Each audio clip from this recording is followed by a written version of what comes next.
Pour cette dernière séance, la Bourse de Paris a viré au rouge à partir de 14h30 suite à la publication des premiers résultats trimestriels des entreprises aux États-Unis avec JP Morgan en recul de 5% actuellement.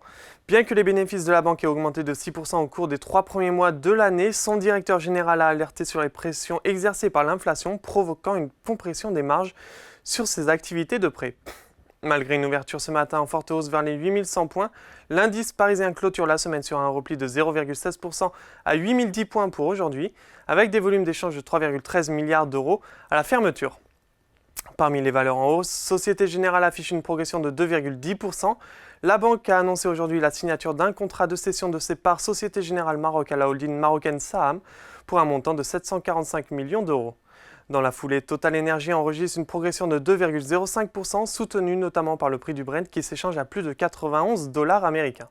Les marchés restent préoccupés par le regain de tensions au Moyen-Orient après la frappe contre l'ambassade iranienne à Damas, attribuée à l'Israël.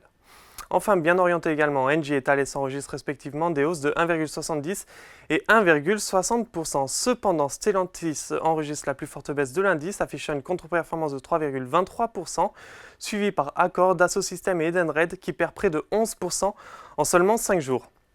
Sur le SBF 120, l'entreprise pétrolière Maurel & Prom maintient sa tendance avec une hausse de 3,41%.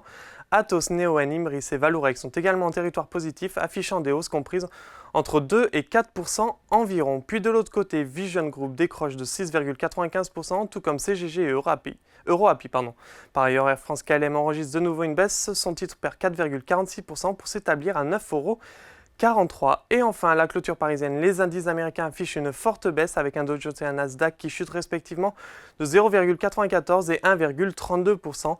Les investisseurs expriment des inquiétudes quant à la possibilité que la Réserve fédérale n'abaisse pas ses taux autant qu'attendu en 2024. Voilà, c'est tout pour ce soir. Je vous souhaite un très bon week-end et n'oubliez pas, toute l'actualité économique et financière est sur Boursorama.